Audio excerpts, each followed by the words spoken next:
Binatikos ni BARM Chief Minister Abdul Rauf Macacua si Member of Parliament Lanang Ali Jr. dahil sa kakaibang ugali at mga post nito sa social media. Sinabi ni Macacua sa kanyang FB post na kinausap na niya si MILF Chairman Kagi Murad hinggil sa kakaibang ugali ni Attorney Ali.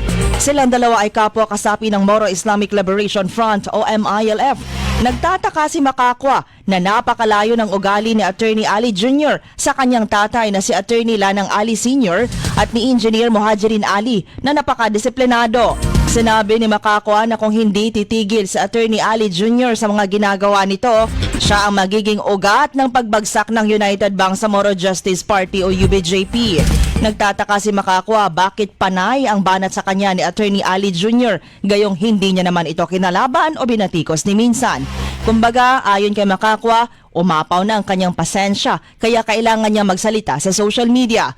Wala pang sagot si Attorney Ali Jr. sa pahayag na ito ni Macacua.